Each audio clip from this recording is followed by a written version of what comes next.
I know the story because I know them. I heard some of the story extremely interesting, extremely brave. And his wife was left home with how many children?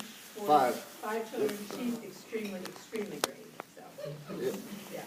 So they're going to tell you their story, and Michael, you want to start? All right, I'm Michael Gibson. I'm the father of the father and son hitchhiking. It's my son Scott. Probably the most words you'll get him out of this evening. I'll try to get him to talk. You guys can ask him questions. If anybody's watched any of our videos, you'll see that it was hard to get Scott to talk. But Scott and I hitchhiked from Rittman, Ohio to California and back this past June. And we started planning it months in advance. He was graduating high school this year, and we have 6 kids. He's the oldest of 6. So we didn't have a lot of money to do a big trip, big party, etc. So in the spring, when we got our income tax, Scott and I went to New York City. We saw a couple plays. We were there for 3 days. And while we were there, we met a couple people that were hitchhiking, a couple homeless people we talked to. And on the way back, I think it was in New Jersey, we picked up a hitchhiker. And this gentleman had been hitchhiking since, I think it was like 1982, 1984, somewhere in that range. And just living off the land, wherever the next ride was going is where this gentleman would go. So we dropped him off, and then he and I joked about it, on the way home as, hey, maybe that's what we should do, is we should hitchhike, instead of doing a party or anything. And before we knew it, we started coming up with a plan. We started watching. He actually, I think, got on YouTube first, and he found out a video of a Korean that hitchhiked from Vegas to, was it New Orleans? Yeah, New Orleans. And it was called Thumbs Up, and the guy had videotaped, made a 20-minute movie of different rides and different things that he did. And so we started discussing, and we were like, hey, we should do something like that. We have the iPad, we have cameras. Let's hitchhike and videotape.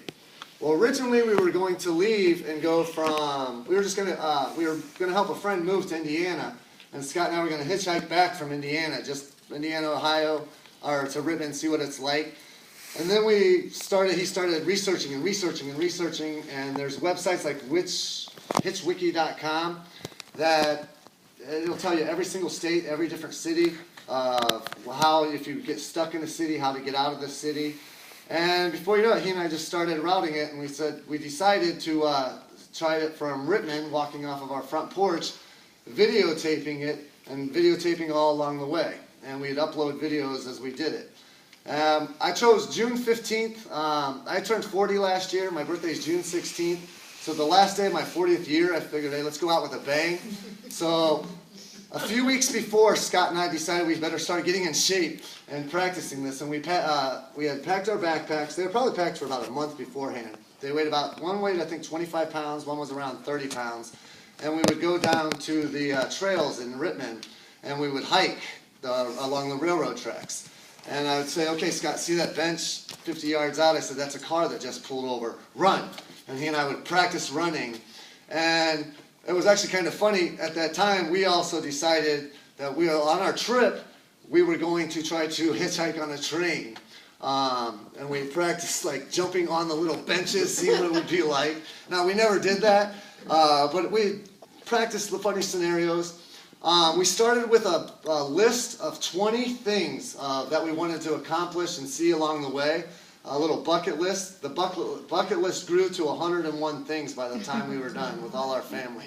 I'll talk about the list as we go along, but we actually accomplished 69 of the items on our list. When we started telling people about what we were doing, we had mixed reactions. 90% of the people thought we were crazy. Nobody picks up hitchhikers anymore. You're going to get mugged. You're going to call, people would say, all right, well, I told them, we planned on doing this. It would take about 18 days to go there and back. People would say, all right, it'll be like day 7. You can call me when you're in Massillon. I'll give you a ride back. So we stopped telling people, and we just started researching it. And we decided, hey, we're going to do this. We're going to get up at 5 o'clock in the morning on June 15th and go. So we actually went to bed around midnight the night before. I don't think either of us slept. We were up at 4 o'clock in the morning, adjusting the backpacks, getting everything ready. At 5:09 in the morning, we started our first video on 78 North 4th Street. Said what we were about to do. We hope to accomplish to get to California and back under 18 days. He recorded, actually I think that one we held up and recorded. Scott recorded 75 to maybe even 90% of the videos along the way. And we started walking. We went down 4th Street, headed up to the elementary school. We chose 5 o'clock in the morning because we figured people would be going out, getting ready for yard sales. Farmers would be going out. Figured people going to work that had to work on Saturday mornings. 5 o'clock was a good time. Should have left at 8 o'clock. We walked all the way to elementary school, went to Sunset, walked all the way to Sterling, got into Sterling at 6 something. One car passed us, and she was coming this way delivering newspapers. When I got down to Sterling, we made a right heading towards Lodi. Our plan was to get to Lodi and take 224 across Ohio. We got down to the area with the first farm, and Seville was having their yard sales that day. So a gentleman from Rittman actually picked us up, gave us a short ride through Seville. I think he took us to the gas station there on Greenwich Road. And then, so we were all celebrating, you know, an hour and a half, we got our first ride. I'm like, hey Scott, this is really going to work. So we started walking down Greenwich Road, and like the car went past, and then a van went past, and people were waving. We waved to the cars, and then another car pulls up, and we got our second ride. And this is when I knew it was going to be interesting. Our second ride was in a 2-seater convertible. The gentleman was going golfing, had the golf club sort of leaning over here. Scott sat on my lap. I held onto the backpacks, and he took us up to the McDonald's area. And it was a gentleman from Wadsworth. So we thanked him, made a couple more videos, and we uploaded some videos to YouTube. And then we started hitchhiking down 224.